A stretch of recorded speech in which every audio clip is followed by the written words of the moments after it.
अणसर घरे गोपन नीति पर महाप्रभु सुस्थ होइछन्ति। खड़ी लागी सहित आज विलंबित राति महाप्रभुଙ୍କର 2 दिनिया बनक लागी नीति संपन्न होइछि।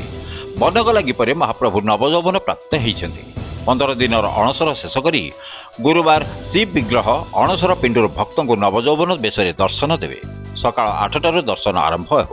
चलित थर मात्र 2.5 घंटा नवयौवन बेशरे दर्शन देवे महाप्रभु। सकाळ 8टारू 9टा पर्यंत घंटाए पौराणिक दर्शन पर सकाळ 9टारू 10:30 जाए सर्वसाधारण दर्शन चलिब। पूर्वाह्न 10:30 दर्शन बंद हो रथयात्रार पूर्व प्रस्तुति आरंभ हेब। नवयौवन दर्शन सहित नेत्रोत्सव मध्य गोटे दिन अनुष्ठित हेब। जो भक्त मैंने दर्शन बदल बेढ़ा परिक्रमा करने चाहूबे से बेढ़ा परिक्रमा करेंगे। एथि प्रशासन स्तर में समस्त प्रस्तुति शेष हो जाइछि।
जय जगन्नाथ पंडित संतोष कुमार दास मुक्ति मंडप।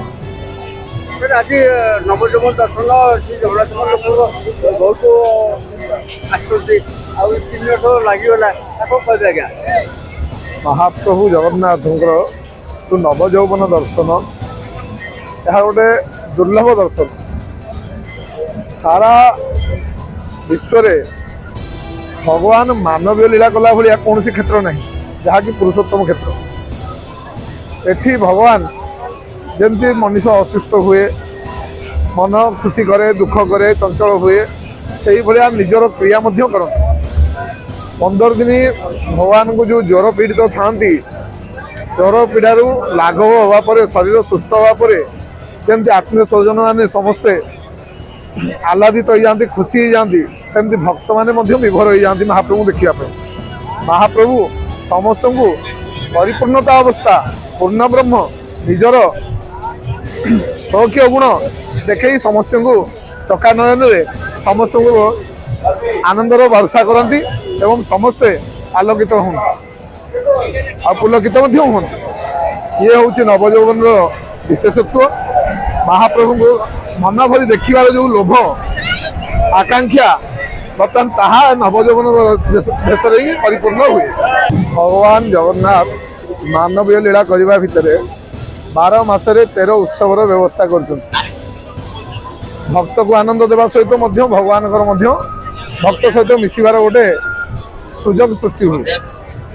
एवं जितेबाला प्रथमे इंद्रद्युम्न महाराजा प्रतिष्ठा करते भगवान को विग्रह ब्रह्मा इंद्रद्युम्न 2 जन जजमान एवं पुरोहित बा आचार्य यही व्यवस्था जो प्रतिष्ठा करागला प्रतिष्ठा पर महाप्रभु नीलाद्रि मंदिर को चली आसते एवं राजा से राजा को पूर्णाहुति समय वचन देते जेहेतु वंश आपण निवंश होगला मु आपणकर जो पितृत्वर कार्य जहाँ आपण मुख्यदायक कार्य मु संपादन करी पुत्र हिसाब भगवान से गुंडीचा मंदिर जाती एवं भक्त भगवान महारास हुए कहीं गोपी कपी तपी ये 3 जुगर गलापर बर्तमान भक्तर जुग भक्त एवं भगवान उभयंकर मिलन हुए भावावेग समन्वय हुए एवं ताकु ही मने पकड़ा श्री गुंडीचा यात्रार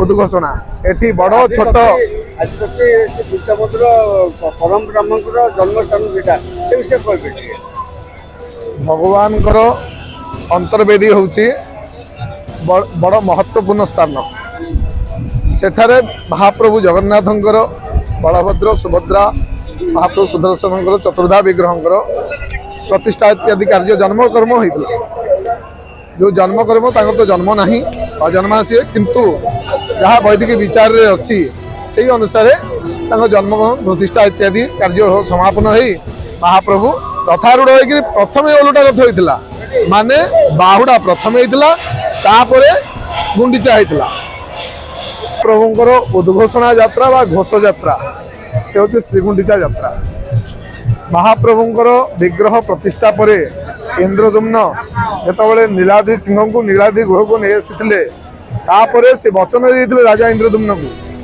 जे आपण निवंश हेले आपणकर जो पुत्र कार्य महाप्रभु करने गुंडीचा मंदिर को जाते 9 दिन यात्रा करती से महारास हुए एवं महाप्रभुंकर जो अलौकिक मानवीय लीला परिप्रकाश से हुए भक्त और भगवान एकाकार हुंती बड़दाण्डे एवं गुंडीचा मंदिर आरप मंडप थे दर्शन करवा जहाँ श्रीमंदिर 10,000 बार दर्शन कर पुरी लक्ष्मण पट्टनायक रिपोर्ट उत्कल ओडिया।